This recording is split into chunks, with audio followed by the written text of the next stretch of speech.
Hey, what's up, great listeners and viewers out there? Welcome to the People's Mentors podcast with your host, Juan Pablo, the People's Mentor, where we mentor the people on real estate entrepreneurship and the mindset. This episode is 009. So let's start off with the quote of the week, the book quote. In the end, y'all remember the song? It doesn't even matter. I just love that song, man. But was that Linkin Park? But let me get back to the quote. In the end, what matters most in life are the depth of your relationships with friends and family, and the sheer number of people you've helped along the way. These represent true measures of wealth. Financial wealth, then, is seen as a resource for fostering your relationships. I love that.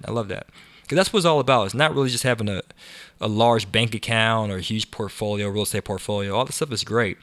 But it's really like, how deep are your relationships? How many people are you helping along the way to your financial freedom? Right? That's a true measure of wealth.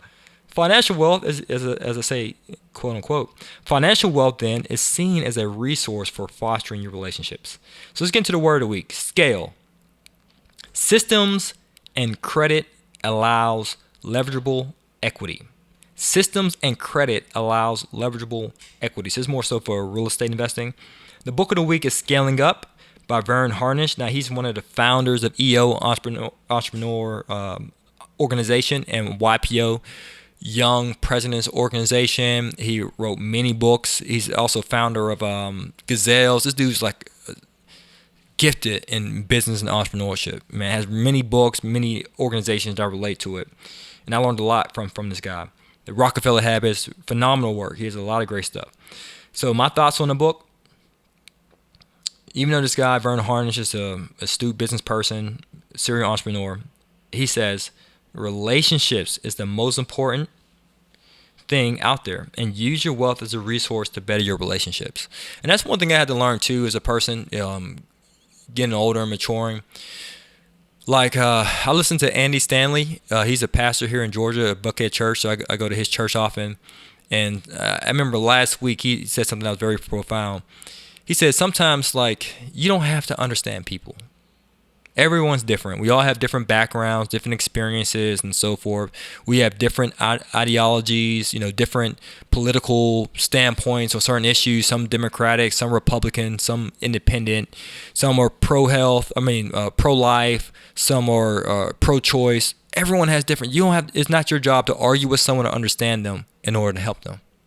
Independent of, well, this person brought it upon himself. Independent on, well, this is what this person deserves. Independent on, hey, I don't understand the logic and why they made this decision. Independent of, hey, I'm not for this person's choices. Why on earth would they make decision A?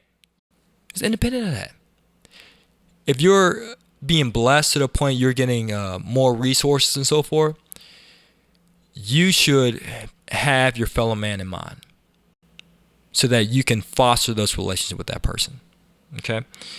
So this has nothing to do with gold diggers, by the way, right? I know I'm talking about Buckhead Church and gold diggers in the same sentence, but it has nothing to do with that because most people can interpret that as oh, so you're just saying if I get money, I should be tricking off on people, like I should help this person with this need because they say they need a new car. No. You have to be led to be able to be generous, right? To be able to help somebody. But don't be in that situation in which, you know what? No, I'm going to keep this to myself. This person brought it upon themselves, so they just have to take a taste of their own medicine. Don't be that way. Be merciful. Be loving. Be caring towards people and show it through your generosity, through your resources, right? So in order to amass wealth, you have to scale your real estate empire. You have to. You scale it via creating systems. As I mentioned before in the previous podcast episodes, you create systems, right? And you have teams. And you utilize your credit to leverage, because that's how I did starting out. I didn't have a lot of money or a rich uncle who can give me money. So one thing I did have was credit. So don't get me wrong, I did start off with bad credit, but I fixed my credit to the point where it's attractive to lenders, right? So you can leverage your credit. And if you have systems along with that, you can get access to more equity by buying properties, increase the value, and you can pull out that equity using leverage through a cash out refinance to use that equity towards your next deal.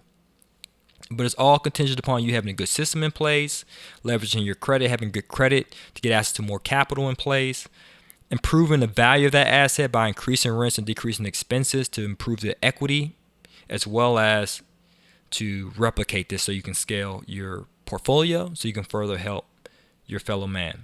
So it's hard to be wealthy financially off of one or two properties in your portfolio. So it's important for you, in regard to the help, for you to be able to help more people and foster more relationships to improve your own financial situation, right? And you're not just doing this selfishly so you can have a new car, a new house, a big house or whatever, which is great, so you can take vacation, which is great. Don't get me wrong. I'm not saying that you should be,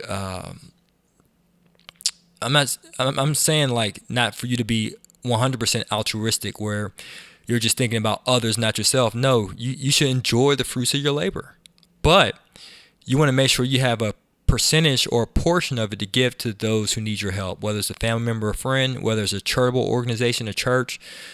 It's up to you to do that, right? Because life is bigger than us. It's bigger than paying your own light bill, paying your rent. It's bigger than you just making your ends meet, but we're obligated to help each other so we can further mankind, all right? But in order to do so, you got to get wealth and you got to scale, what you're currently doing.